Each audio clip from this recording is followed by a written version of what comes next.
Vampire Bell is back, baby! And on we'll go.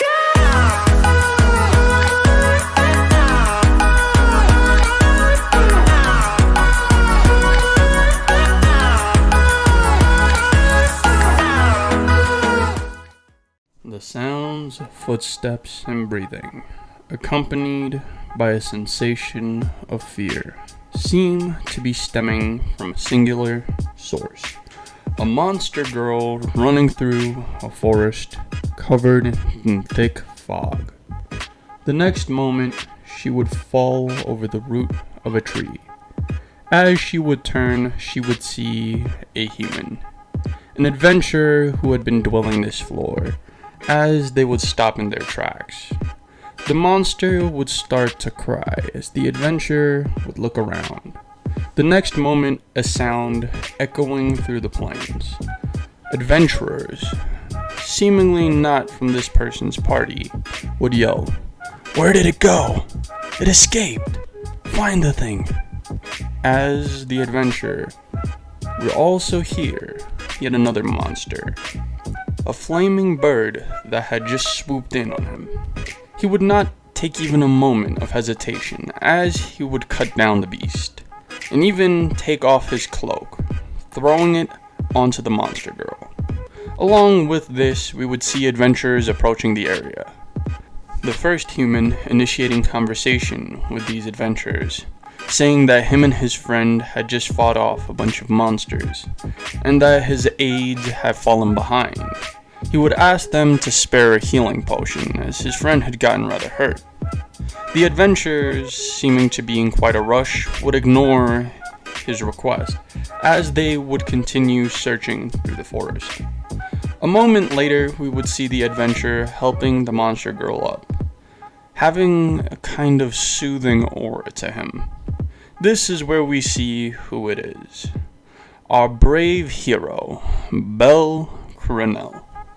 Belle would pick up this monster girl, who seems to be a Vivra, and would help her walk across the dungeon floor, protecting her from any beast that might come towards them. Not long after, they would run into the party that Belle had entered the dungeon with. A party consisting of Eyes, the sword princess, Wolf, the blacksmith, and Lily Ruka, the aide. At first, with questions coming from the party, it would seem that they were merely worried about their party member going off on their own. This is when one of the members, Lily Ruka, would notice the girl clothed within Belle's cloak and would start an more than usual interaction, saying that Master Belle should not just bring any girl along. Is he only in the dungeon to get, as she would start blushing, and in what seems to be a temper tantrum, she would start storming off, only until she takes a closer look. The girl does not look normal. Her skin tone is way too saturated, and her fingernails way too long. She would proceed to rip off Belle's cloak as she would say, "Belle," jumping back along with the rest of her party, saying that he can't just bring a monster like a Vivra up to the surface with him. He can't really be that deprived, can he? Belle would quickly disarm the situation, saying that if everyone does not lower their arms, he would happily make sure that none of them walk out of this dungeon with arms. At this point, taking the threat seriously, the entire party would drop what they had been doing, and would start asking questions. Belle would explain only what he could while here, saying that he would explain the rest on the 18th floor. As the group ascend to the 18th floor and eventually make it to the safe zone, he would start conversating. But within the middle of this conversation, the Vivra that had been tagging along, aka the monster girl, would actually utter a few words. Obviously, most of the party would be confused as to how this monster could talk, and Belle would start his explanation. Belle would start explaining that within the world of the dungeon, there are many interesting cases among boss monsters and even natural born, explaining that within the world of the dungeon, there exists a type of monster with intelligence. He would say he doesn't usually care for the Xeno classification, since a monster with intelligence is still a monster, and with the way that they're hunted, they barely ever last long. And even with that said, it would probably raise more confusion than give answers. So Belle would first request that they return to the surface. The team would obviously object to this, as they don't want to bring a monster as dangerous as a Vivra out of the dungeon, with Belle explaining if push comes to shove and something happens, they could always just destroy its core. This would at first have the monster show a bit of fear, but nevertheless, it would continue following them, as the party up until this point had protected it from other monsters. And as the party continues talking, the Vivra seemingly grows more intelligent, as it would start formulating sentences, and would even use a few words that the party hadn't, which no one necessarily notices at first. But nevertheless, they would return to the surface, saying that even if they're able to figure out what's going on, maybe they should just let it go outside of Auraria, saying that a monster as powerful as a Vivra should easily survive. The monster would once again step back a little, but Belle would enforce it to continue walking forward. By the time they would actually reach the surface, they would do well to keep the monster hidden, as they would return to the Church of Hestia. Here they would continue to the goddess, who would ask similar questions, but to not as drastic of a degree, since Hestia seems to be more logical here, seeing as it was Belle's decision. This is where Belle would sit everyone down, explaining what he already had once again, and even continuing into further depth, such as Xenos being a classification of monster with human-like intelligence, speech patterns, and much more. He would go on to explain a little too much, as he would even go into his past, saying that his former familia had slayed a few Xenos of their own, one of them even being a boss monster. But when questioned about it, he'd be reluctant to talk. But with the kindness and friendship that everyone shows him, he would finally go ahead to get it off his chest. He would reveal the origins to himself, that he is half monster, half human. He would go on to explain, before his birth, his mother had been assaulted by the 18th floor boss of an unknown dungeon. This monster had been a Xeno himself, and after the assault, it had left his mother with him. A beast that had been looked down for most of his life for his quick leveling and other monsterish traits, such as the ability to regenerate from energy.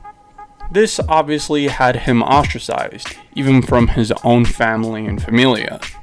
But regardless of it, he ended up here, so he doesn't regret it.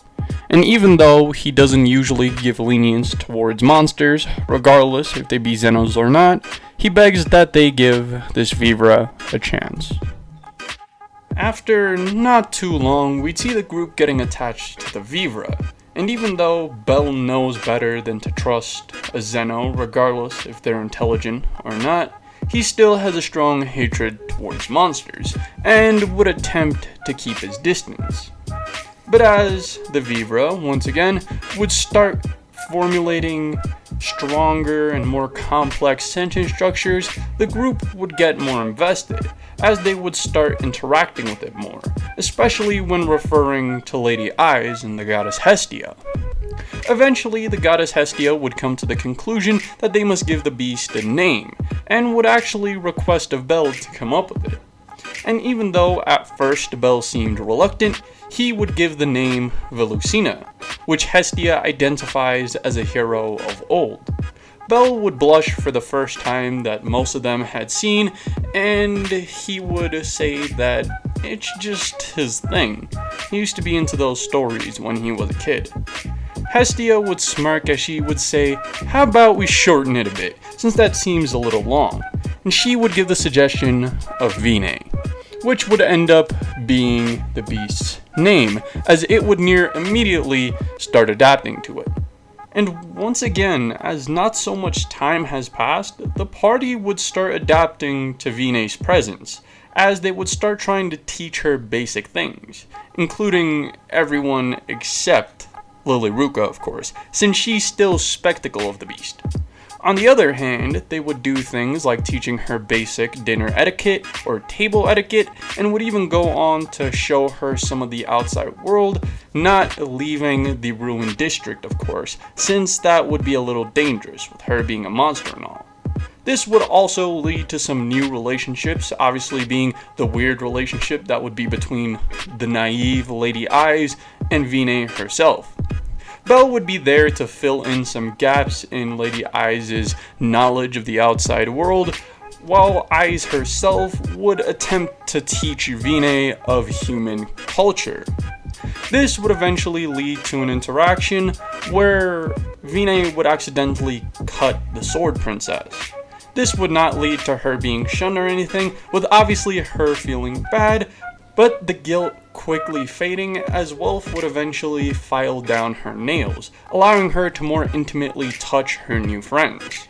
This is where the relationship between her and the group would really start to solidify, as she would create common conversation with Eyes, Lily Ruka on very rare occasions, and even Wolf along with Belle and Lady Hestia. This is where we start seeing how the relationship of everyone had evolved.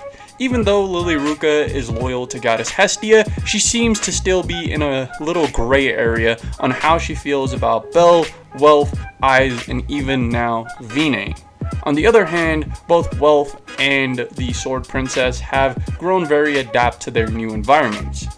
Belle and Hestia obviously have their close as ever relationship, as they are more of a couple than a partnership. On the other hand, this is when we get to the point where Lady Hestia would suggest that the team split up to gain more information on Vine. They would say that one of them would have to stay behind with obviously Lady Hestia and Vine, just to make sure that nothing goes wrong. At this point, a conversation would lead to the decision of who would stay behind. Obviously, it had to be someone who had a good relationship with Vine and would be strong enough to protect both her and Lady Hestia if something were to go down. So this decision would end between either Belle or Lady Eyes. It would end up being Eyes as the decision, as Belle would be the only person that knows exactly where he had found the Vivra, meaning that him and the rest of the group would leave. And even though Vine was somewhat attached to Belle, she wasn't that attached as she was in canon. She would only, just like Eyes and Hestia, wish them safe travels and a safe return. After each individual of this raiding party, consisting of Belle, Lily Ruka, and Wolf, would departure, they would make note of how they might need to fight the floor boss. There are rumors of higher level adventuring parties going through the area, but if their timing is off, they might need to fight it themselves, which might not necessarily go well. Even though Belle had faced it alone in the past, with other people around it might be a little dangerous, so the group decides on recruiting one more person. At this point, they would consider visiting Lord Take and asking for some of his members to join their party temporarily, but this would be shut down as soon as it is noted that they are already in the dungeon. At this point, they would have only one more decision, to go either between Ganesha, who had helped Belle in the past, Hermes, who is close friends with their familia, or to go to someone who isn't a part of any familia they know of. So at this point, they would head to the Hostess of Fertility, where they would meet up with Miss Ryu, who had helped them in the Aries situation. There would be some quick dialogue, and she would say that she couldn't necessarily help. And in this little predicament, an somewhat known face would appear. Someone who wasn't necessarily an ally in the past, but also not necessarily an enemy. Someone from the previous interaction or mission, being that in the red light district, Lady Aisha would appear, offering to go along, as she had never actually been able to face Belle in the past. At this point, Belle would be rather confident, as they could have another level 3 to level 4 fighter on their group. seeing as how hostile, I would say, Lady Aisha had seemed, Miss Ryu would decide to go along. Of course, not because of the canon reason, being Sir, but this time of her own volition, wanting to make sure that the group, who she does somewhat consider friends, are safe from someone she knows is just a little bit sketchy. And even though Aisha had separated herself from Ishtar's family in every way, there is just that little bit of curiosity, as did she really change her ways after having lost only her goddess? So, Miss Ryu would join them regardless, leaving us to see a near exact, if not exact, version of the party that had originally made its way down the floors, with the only difference this time being that they actually need to fight the boss. And this is where we really get to see the quick learn skill from the Hestia Familia, obviously non-canon, start to shine, letting us see both a post level 4 Welf and a nearing level 4 Lilyruka, keeping up with characters such as Miss Ryu and even Lady Aisha, which is mighty impressive if I say so myself, making them see greater time than they did in canon, and even being able to defeat the boss, as everyone was just a little bit stronger. Obviously, with Belle even being able to absorb entire portions of energy from the boss, they had been able to slow it down quite a considerable amount, and even agreed to split the crystal cost afterwards, as both Lady Aisha and Miss Ryu were here on what seemed to be charity. And as they reached the 18th floor, both Miss Ryu and Lady Aisha would be requested to stay behind with Lilyruka, as Belle and Welf have to talk about something private. Obviously, not having been informed on the situation, the group of two ladies would try to pry information off Lilyruka, who would pretend to not know anything of the sort. At this point, both Welf and Belle would continue to the 19th floor, where Welf would ask some basic questions on how this place looks very different from when they were here the first time, and Belle explaining that this is a floor similar to a labyrinth, and its scenery might not always be exactly the same 2 times over. But things like basic mile points are more than noticeable, as he would take Welf to the place where he had encountered Vine for the first time. Here they would have a small discussion until they were approached by what seems to be a cloaked figure, who would start asking them strange questions about their opinions on if it is possible for humans and monsters to coexist. Belle would quickly catch on, having a notable presence ability, taking out his weapon and saying that even if you're a Xeno, it does not matter. If you attack me or any other human, I will put you down. Saying that only if Xenos could get rid of their monsteristic nature or their animal instinct completely will it ever be possible for them and humans to coexist. Similar, humans would have to drop their animosity, as they're very skeptical of monsters, like herself. At this point, the robed figure would smile as they would ditch their robe, revealing a avian-like body, as they would fly away, leaving behind only feathers. At first, Welf would be a little shocked, as he had never seen anything like this before. But Belle would explain that she was another monster, another Xeno, most likely.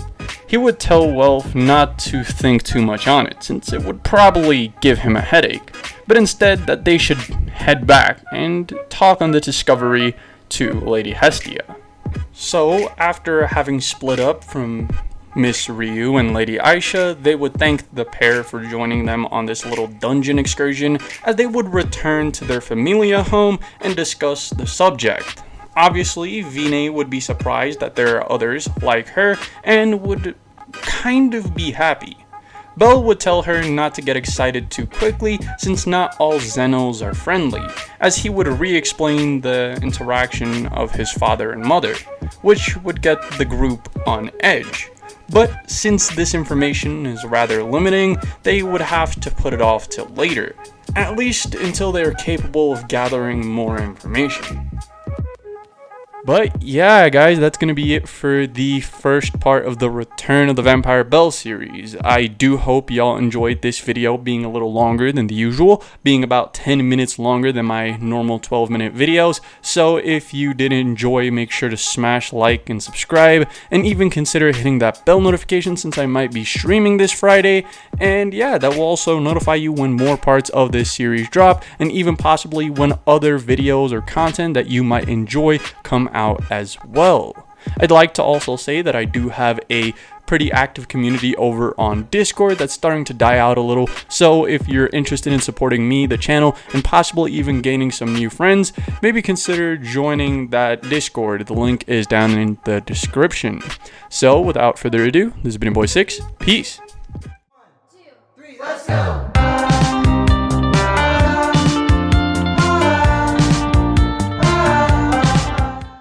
Subscribe for more. Yada yada does it.